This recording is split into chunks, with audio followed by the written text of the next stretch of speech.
સુપ્રભાત મિત્રો, આપણે પ્રકરણ 1 પૂર્ણાંક સંખ્યાઓ એ આગળના લેક્ચરમાં કર્યું અને પૂર્ણાંક સંખ્યાઓ કોને કહેવામાં આવે છે એ જાણ્યું, તેમજ પૂર્ણાંક સંખ્યાઓમાં પૂર્ણ સંખ્યાઓ અને ઋણ સંખ્યાઓનો સમાવેશ થાય છે એ પણ જાણ્યું.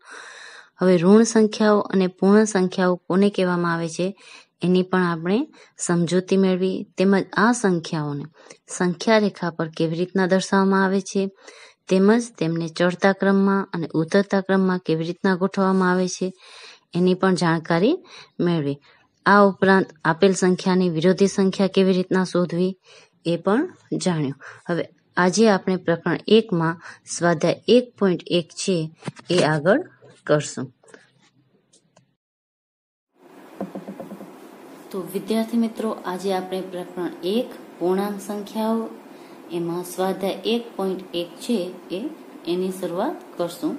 તો એનો ક્વેશ્ચન નંબર 1, આપેલ સંખ્યા રેખા પર કોઈ એક દિવસના જુદા જુદા સ્થળોના તાપમાન ડિગ્રી સેલ્સિયસમાં દર્શાવવામાં આવે છે. અહીં તમે જોશો તો એક સંખ્યા રેખા આપેલી છે, એના ઉપર અલગ અલગ જે શહેર છે એના તાપમાન દર્શાવેલા છે. તો પ્રથમ આપણને આ જે સંખ્યા રેખા છે એને જોવાની છે, એને ઓબ્ઝર્વ કરવાની છે અને પછી કયા શહેરના તાપમાન ક્યાં ક્યાં દર્શાવેલા છે એ જોવાનું છે અને નીચે જે પ્રશ્નો આપેલા છે એના જવાબ આપવાના છે. તો અહીં પ્રથમ પ્રશ્ન છે, આ સંખ્યા રેખાને જુઓ અને એના પર દર્શાવેલ સ્થળોના તાપમાન લખો. પછી બીજો પ્રશ્ન છે, ઉપર આપેલ સ્થળોના તાપમાનમાં સૌથી ગરમ અને સૌથી ઠંડા સ્થળોના તાપમાનમાં શું તફાવત છે? ત્રીજો પ્રશ્ન છે, લાહોલ સ્પીતિ અને શ્રીનગરના તાપમાનમાં શું તફાવત છે? એના પછીનો લાસ્ટ ક્વેશ્ચન છે, શું આપણે કહી શકીએ કે શ્રીનગર અને શિમલાનું સંયુક્ત તાપમાન શિમલાના તાપમાન કરતા પણ ઓછું છે? શું તે શ્રીનગરના તાપમાન કરતા પણ ઓછું છે? હવે અહીં સૌપ્રથમ આપણે સંખ્યા રેખાનું નિરીક્ષણ કરશું અને પછી એના આધારે નીચેના પ્રશ્નોના જવાબ આપીશું. તો હવે આપણે પ્રશ્નોના જવાબ લખશું. એમાં સૌપ્રથમ તમે બુક્સની અંદર ઉપર લખવાનું છે પ્રકરણ 1 પૂર્ણાંક સંખ્યાઓ સ્વાધ્યાય 1.1. અહીં સાઈડમાં તમને તારીખ લખવાની છે 22/6/20, વાર લખવાનો છે સોમવાર. પછી પ્રશ્ન 1 છે એ તમે બુકમાંથી જોઈને લખી લેજો. મેં અહીં ડાયરેક્ટ સંખ્યા રેખા દોરી છે અને એના આધારે હું તમને પ્રશ્નોના જવાબ છે એ અહીં લખાવીશ.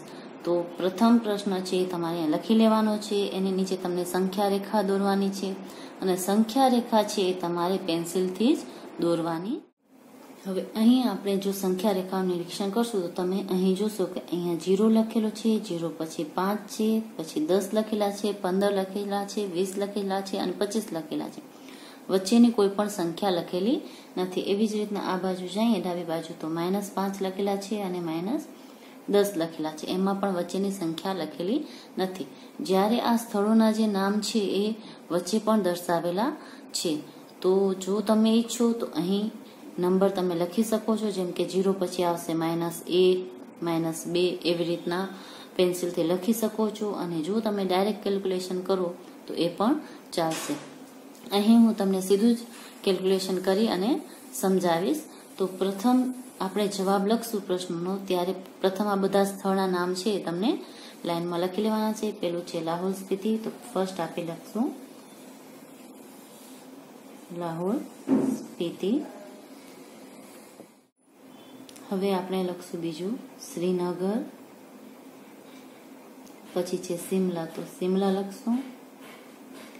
એના પછી ઉટી છે તો ઉટી અને સૌથી છેલ્લે બેંગલુર.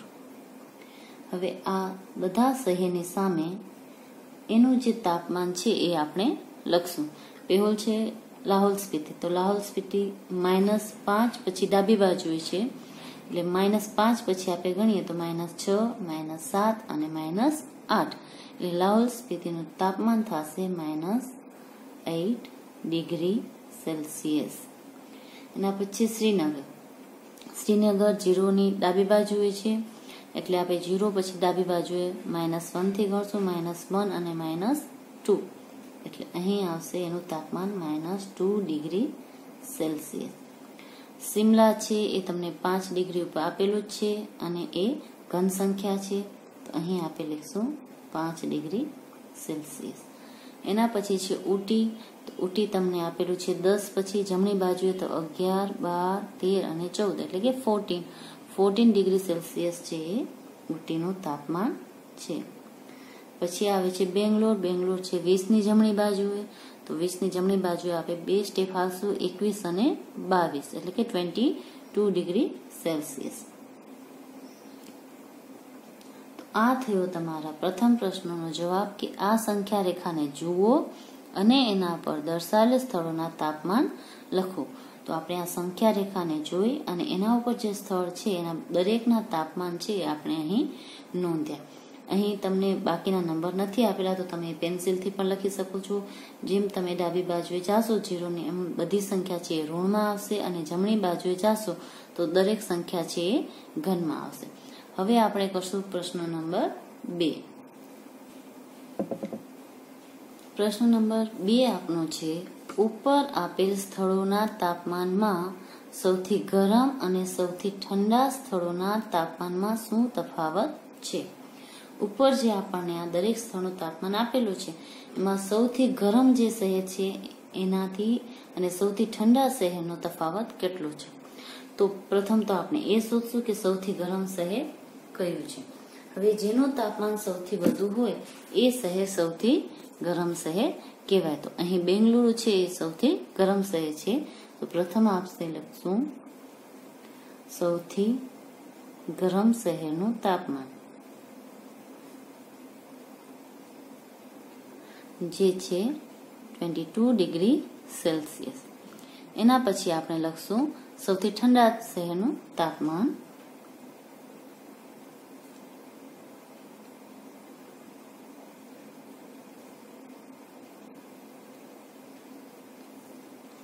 જેમ આપણે સંખ્યા રેખામાં ડાબી બાજુએ જતા જઈએ એવી રીતના એ સંખ્યા નાની નાની થતી જાય. તો અહીં આપણે ડાબી બાજુએ જાય છીએ તો સૌથી છેલ્લે આવે છે લાહોલ સ્પીતિ, જેનું તાપમાન છે -8 ડિગ્રી. તો સૌથી ઠંડુ શહેર છે એ લાહોલ સ્પીતિ ગણાશે. તો અહીં લાહોલ સ્પીતિ છે -8 ડિગ્રી સેલ્સિયસ, એ સૌથી ઠંડુ શહેર ગણાશે. તો આપણે અહીં જવાબમાં લખશું -8 ડિગ્રી સેલ્સિયસ. હવે આપણને આ બંને નો તફાવત શોધવાનો છે. તફાવત એટલે કે માઇનસ કરવાનો છે. તો અહીં આપણે સૌથી ગરમ શહેરના તાપમાનમાંથી સૌથી ઠંડા શહેરનું તાપમાન છે એ બાદ કરશું તો આપણને એનો તફાવત મળી રહેશે. તો અહીં આપણે કરશું 22 ડિગ્રી સેલ્સિયસ -8 ડિગ્રી સેલ્સિયસ. હવે અહીં તમે જોશો તો 22 ડિગ્રી સેલ્સિયસમાં તમને -8 કરવાના છે. તો આપણા નિયમ પ્રમાણે જો માઇનસ હોય તો માઇનસ થશે પ્લસ, અહીં આવશે +8 ડિગ્રી સેલ્સિયસ, એટલે અહીં તમારો જવાબ આવશે 30 ડિગ્રી સેલ્સિયસ. અહીં તમારો જવાબ થયો સૌથી ગરમ શહેર અને સૌથી ઠંડા શહેર વચ્ચેના તાપમાનમાં 30 ડિગ્રી સેલ્સિયસનો તફાવત છે. તો હવે તમે અહીં લખી શકો છો આમ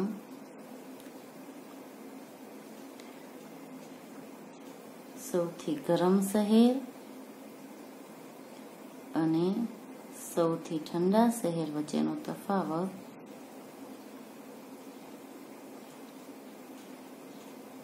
વચ્ચેના તાપમાનનો તફાવત 30 ડિગ્રી સેલ્સિયસ છે. હવે આપણે જોશું પ્રશ્ન નંબર 3. પ્રશ્ન નંબર 3 છે એનો સી લાહોલ સ્પીતિ અને શ્રીનગરના તાપમાનમાં તફાવત છે. અહીં તમને હવે લાહોલ સ્પીતિ અને શ્રીનગરનું જે તાપમાન છે એ લેવાનું છે અને એ બંને વચ્ચેનો જે તફાવત છે એ લખવાનો છે. તો જવાબમાં પ્રથમ આપણે લખશું લાહોલ સ્પીતિનું તાપમાન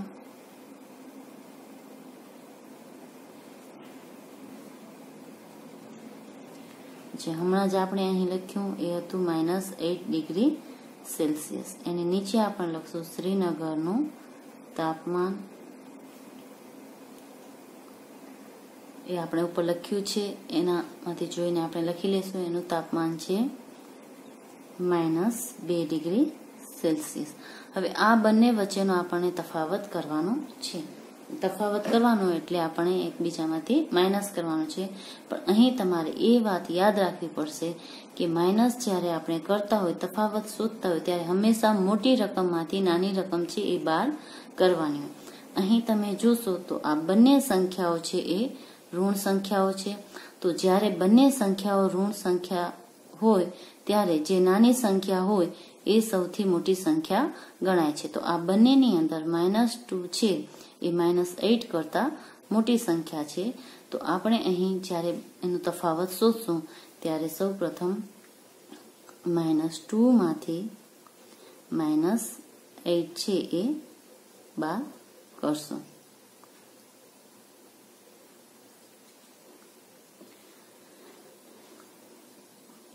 -2 માંથી -8 બાદ કરશું તો અહીં માઇનસની નિશાની છે અને અહીં બાદ કરવાનું છે એટલે પણ માઇનસની નિશાની છે. તો અહીં માઇનસ માઇનસ થશે પ્લસ, એટલે અહીં તમારું થશે -2 +8 ડિગ્રી સેલ્સિયસ. હવે અહીં તમે જોશો તો 2 છે એ માઇનસ છે અને 8 છે એ પ્લસ. જ્યારે માઇનસ અને પ્લસની નિશાની એક સંખ્યા ઋણ હોય ને એક સંખ્યા ઘન હોય ત્યારે એ બંને વચ્ચે બાદબાકી થાય છે. મોટી સંખ્યામાંથી નાની સંખ્યા બાદ થાય છે. એટલે અહીં 8 માંથી આપણે 2 એટલે કે 8 માંથી 2 માઇનસ કરશું એટલે આપણને મળશે 6. અને હંમેશા જે અહીં નિશાની હોય એ મોટી સંખ્યાની લાગે. તો અહીં મોટી સંખ્યા ઘન છે તો આ 6 છે એ પણ ઘન આવશે એટલે 6 ડિગ્રી સેલ્સિયસ.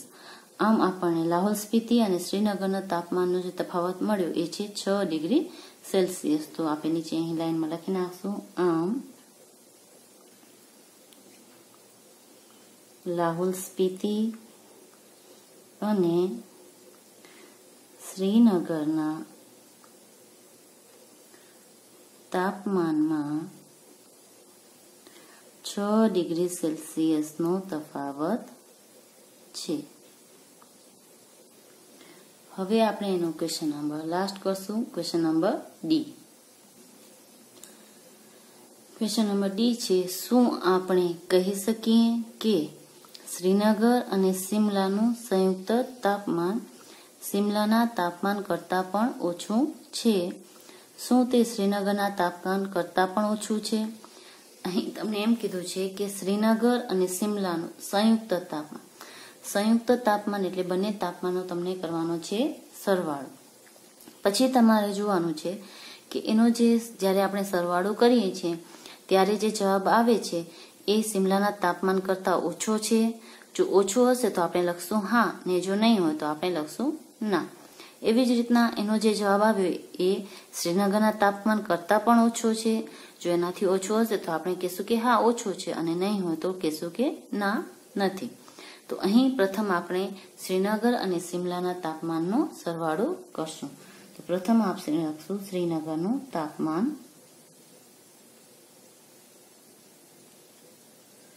શ્રીનગરનું તાપમાન આપણે હમણાં જ લખ્યું હતું એ હતું -2 ડિગ્રી સેલ્સિયસ. પછી આપણે લખશું શિમલાનું તાપમાન. શિમલાનું તાપમાન તમને આપેલું છે 5 ડિગ્રી સેલ્સિયસ જે ઘનમાં છે, અને શ્રીનગરનું તાપમાન છે એ ઋણમાં આપેલું છે તમને. હવે આ બંનેનું તમને સંયુક્ત કરવાનું છે એટલે કે સરવાળો કરવાનો છે. હવે આ બંનેનો પ્રથમ આપણે સરવાળો કરશું.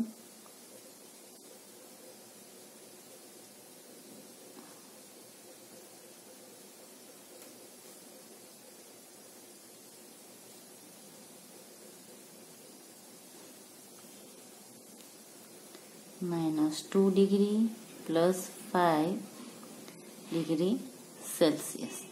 -2 પ્લસ તમને 5 કરવાના છે.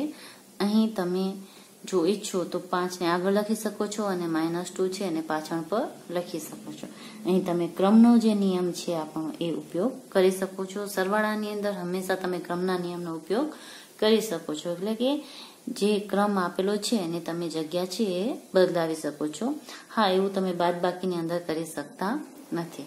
અહીં -2 છે પ્લસ 5 છે, તો અહીં 5 છે એ ઘન છે, જ્યારે 2 છે એ ઋણ છે, એટલે માઇનસ અને પ્લસ છે એટલે બંને વચ્ચે બાદબાકી થશે અને મોટી સંખ્યામાંથી નાની સંખ્યા છે બાદ થશે, એટલે 5 - 2 કરશું એટલે આપણને મળશે 3.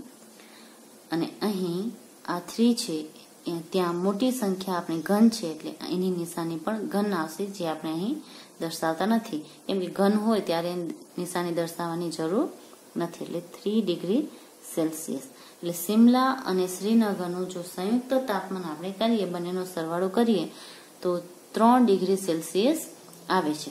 હવે તમારે અહીં પ્રશ્નમાં પૂછ્યું છે કે શું આ તાપમાન સિમલાના તાપમાન કરતાં પણ ઓછું છે. પ્રથમ પ્રશ્ન તમને એ પૂછ્યો છે કે સિમલાના તાપમાન કરતાં ઓછું છે, તો સિમલાનું તાપમાન છે 5 ડિગ્રી સેલ્સિયસ, જ્યારે આપણને અહીં જવાબ મળ્યો છે 3 ડિગ્રી સેલ્સિયસ.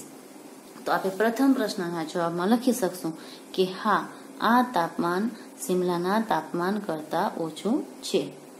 પ્રથમ પ્રશ્નનો જવાબ લખશું હા, આ તાપમાન સિમલાના તાપમાન કરતાં ઓછું છે.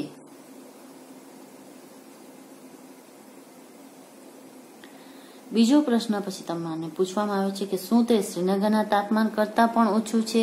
હવે શ્રીનગરનું તાપમાન તમને અહીં આપેલું છે -2 ડિગ્રી સેલ્સિયસ, જ્યારે આપણને અહીં જવાબ મળ્યો છે 3 ડિગ્રી સેલ્સિયસ. 2 ડિગ્રી છે એ ઋણમાં છે, 3 ડિગ્રી છે એ ઘનમાં છે, એટલે આ તાપમાન છે એ શ્રીનગરના તાપમાન કરતાં ઓછું નથી, એનાથી વધુ છે. એટલે આપણને બીજા પ્રશ્નનો જવાબ લખશું ના, તે શ્રીનગરના તાપમાન કરતાં ઓછું નથી.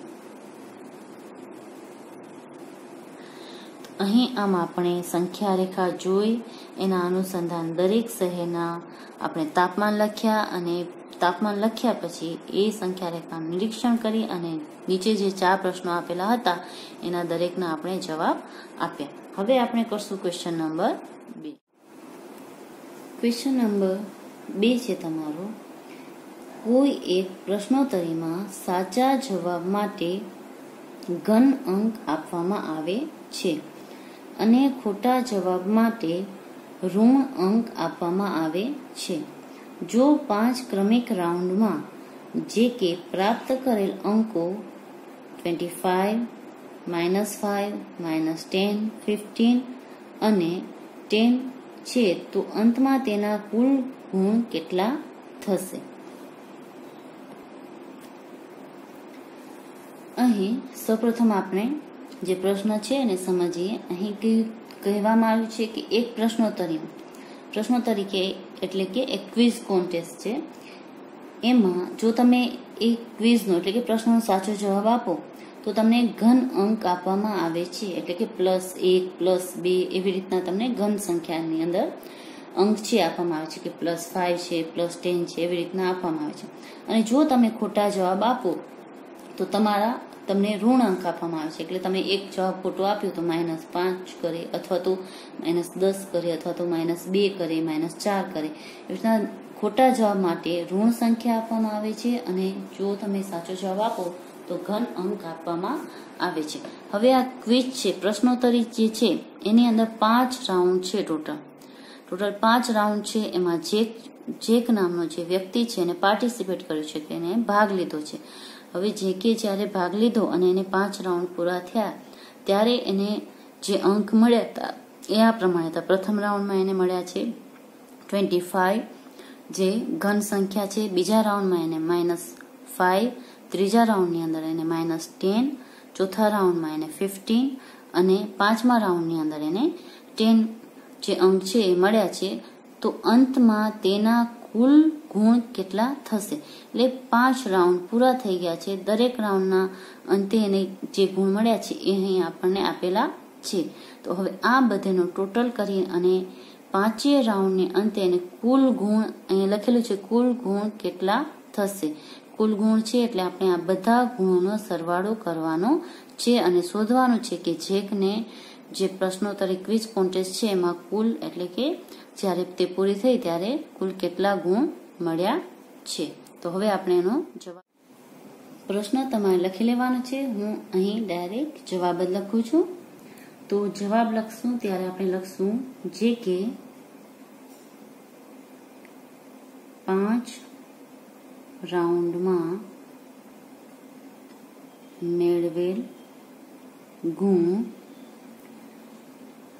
કેટલા મેળવ્યા હતા? તો ફર્સ્ટ રાઉન્ડમાં 25, -5, -10, 15 અને 10.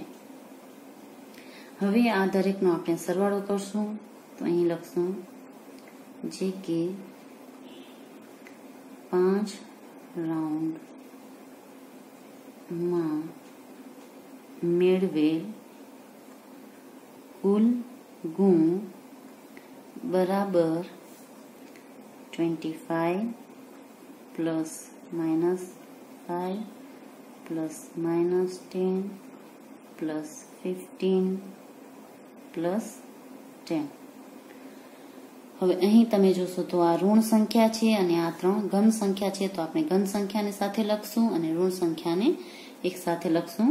તો પ્રથમ આપણે અહીંયા લખશું ઘન સંખ્યા 25 + 15 + 10. એની બાજુમાં આપણે લખશું -5 અને અહીં લખશું -10.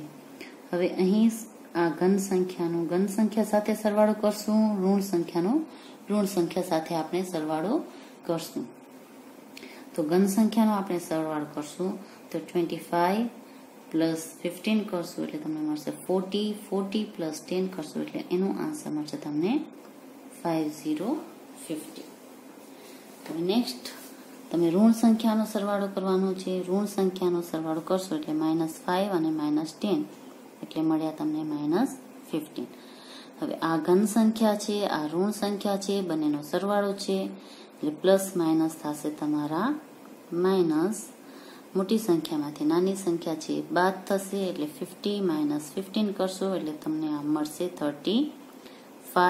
અને મોટી સંખ્યાની નિશાની આવશે. મોટી સંખ્યા છે એ તમારી ઘન છે તો આ સંખ્યા પણ ઘન હશે એટલે 5 રાઉન્ડના અંતે જે કે કુલ જે ગુણ હશે એ 35 મેળવ્યા હશે. તો અહીં આપણે લખી શકશું આમ 5 રાઉન્ડના અંતે જે કે કુલ 35 ગુણ મેળવ્યા હશે. તો આ થયો આપણા પ્રશ્ન નંબર 2 નો જવાબ. હવે આપણે કરશું પ્રશ્ન નંબર 3. પ્રશ્ન નંબર 3 છે સોમવારે શ્રીનગરનું તાપમાન -5 ડિગ્રી સેલ્સિયસ હતું અને મંગળવારનું તાપમાન 2 ડિગ્રી સેલ્સિયસ ઓછું થયું. તો મંગળવારે શ્રીનગરનું તાપમાન શું હતું? આ છે આપણે પ્રથમ પ્રશ્નનો આન્સર એ શોધવાનો છે. એના પછી બીજા પ્રશ્નનો પણ આપણને જવાબ મેળવવાનો છે કે બુધવારે તાપમાન 4 ડિગ્રી સેલ્સિયસ વધારે ગયું તો આ દિવસે તાપમાન કેટલું હતું? અહીં તમને 2 પ્રશ્નોના જવાબ આપવાના છે. પ્રથમ તો એક કે મંગળવારે તાપમાન કેટલું હતું અને બીજું એક કે બુધવારે તાપમાન કેટલું હતું. અહીં તમને સોમવારનું તાપમાન આપેલું છે. તો પ્રથમ તમે પ્રશ્ન વાંચો, તમને સોમવારે શ્રીનગરનું જે તાપમાન છે આપેલું છે. એને લઈ અને પછી મંગળવારે જે તાપમાન ઓછું થયું છે એટલે એમાંથી બાદ કરવું પડશે અને પછી એનો જે જવાબ આવશે એમાં પાછું બુધવારે તાપમાનમાં વધારો થયો છે 4 ડિગ્રી સેલ્સિયસનો એટલે એટલું તાપમાન તમને ઉમેરશો એટલે તમને બુધવારનું તાપમાન મળશે. તો હવે આપણે અહીં મંગળવારનું તાપમાન અને બુધવારનું તાપમાન સોમવારના તાપમાનને આધારે શોધશું. પ્રશ્ન તમે લખી લેજો. હું અહીં જવાબ જ લખું છું. પહેલા તમને પ્રશ્ન લખવાનો છે, પછી જવાબ લખવાનો છે. તો સૌ પ્રથમ આપણે શ્રીનગરનું સોમવારનું તાપમાન અહીંયા લખશું. શ્રીનગરનું સોમવારનું તાપમાન તમને આપેલું છે -5 ડિગ્રી સેલ્સિયસ. હવે તમને એના આધારે શોધવાનું છે મંગળવારનું તાપમાન. તો પછી આપણે લખશું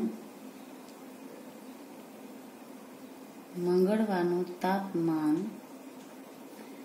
2 ડિગ્રી સેલ્સિયસ ઓછું થયું. અહીં ઓછું થયું એ શબ્દ છે એટલે આપણને માઇનસ કરવાનું હશે. કેટલા માઇનસ કરવાના? 2 ડિગ્રી સેલ્સિયસ. કેમાંથી માઇનસ કરવાના? તો જે સોમવારનું તાપમાન હતું એનામાંથી માઇનસ કરશું. તો મંગળવારનું તાપમાન બરાબર તમને અહીં કરવાનું છે -5 ડિગ્રી સેલ્સિયસ માંથી માઇનસ કરવાનું છે 2 ડિગ્રી સેલ્સિયસ. અહીં -5 ડિગ્રી સેલ્સિયસ -2 ડિગ્રી સેલ્સિયસ બંને માઇનસ માઇનસ એટલે કે ઋણ સંખ્યા છે એટલે બંનેનો સરવાળો થશે. 5 ને 2 એટલે 5 + 2 કરશું એટલે 7 થશે અને સાઇન આવશે માઇનસની -, ડિગ્રી સેલ્સિયસ. આ મંગળવારનું જે તાપમાન છે એ તમને મળશે -7 ડિગ્રી સેલ્સિયસ. હવે આપણે બુધવારનું તાપમાન શોધશું. બુધવારે જે તાપમાન છે એ મંગળવારે જે તાપમાન હતું એના કરતા 4 ડિગ્રી સેલ્સિયસ વધારે ગયું છે. તો અહીં આપણે પ્રથમ લખશું બુધવારે તાપમાન મંગળવારના તાપમાન કરતા 4 ડિગ્રી સેલ્સિયસ વધારે છે. તો મંગળવારનું જે આપનું તાપમાન હતું, મંગળવારનું તાપમાન -7 ડિગ્રી સેલ્સિયસ હતું. બરાબર. તેથી બુધવારનું તાપમાન બરાબર -7 ડિગ્રી. એમાં 4 ડિગ્રી સેલ્સિયસ વધારે છે. અહીં વધારે શબ્દ છે એટલે આપણે પ્લસ કરશું એટલે +4 ડિગ્રી સેલ્સિયસ પ્લસ થશે. હવે અહીં તમે જોશો તો આ છે ઋણ સંખ્યા છે, આ છે ઘન સંખ્યા છે. જ્યારે ઋણ અને ઘન સંખ્યા આપેલી હોય ત્યારે બંને વચ્ચે બાદબાકી થાય. જે મોટી સંખ્યા હોય એમાંથી નાની સંખ્યા બાદ થશે અને નિશાની છે એ મોટી સંખ્યાની આવે. તો અહીં એક સંખ્યા ઋણ અને ઘન છે એટલે બાદબાકી કરશું અને મોટી સંખ્યા 7 છે એટલે 7 માંથી આપણે 4 બાદ કરશું એટલે 7 માંથી 4 બાદ કરતા આપણને 3 મળશે. 7 - 4 = 3 અને નિશાની છે એ મોટી સંખ્યાની આવશે. અહીં મોટી સંખ્યા ઋણ છે તેથી અહીં જે આપણે જવાબ મળશે એ પણ ઋણ 3 મળશે. તો અહીં બુધવારે જે તાપમાન છે એ -3 ડિગ્રી સેલ્સિયસ છે એ આવશે. તો આમ અહીં આપણે સોમવારનું જે તાપમાન આપેલું હતું શ્રીનગરનું એના આધારે મંગળવાર અને બુધવાર બંનેનું તાપમાન છે એ શોધ્યું. તો મંગળવારનું આપણને તાપમાન મળ્યું -7 ડિગ્રી સેલ્સિયસ અને બુધવારનું જે તાપમાન મળ્યું એ -3 ડિગ્રી સેલ્સિયસ. અહીં તમને ધ્યાન એ રાખવાનું છે કે જ્યારે ઓછું કરવાનું કહ્યું છે ત્યારે આપણને માઇનસ કરવાના છે અને જ્યારે વધારે કરવાનું કહ્યું છે ત્યારે આપણને એટલા પ્લસ કરવાના છે. એટલું ધ્યાન રાખીને આપણે કરશું તો આપણને આપણો જવાબ મળી રહેશે. તો આમ બુધવારનું તાપમાન 3 ડિગ્રી સેલ્સિયસ આવશે. બસ આજ માટે મિત્રો આપણે આટલું જ કરશું. બાકીના જે પ્રશ્નો છે એ આપણે આગળના જે હવે ક્લાસીસ કે લેક્ચર હશે એની અંદર કરશું. આશા રાખું છું કે આજે જેટલું તમને સમજાવ્યું છે એટલું તમને સારી રીતે સમજમાં આવ્યું હશે. આપનો દિવસ શુભ રહે. ઘરે રહો, સ્વસ્થ રહો.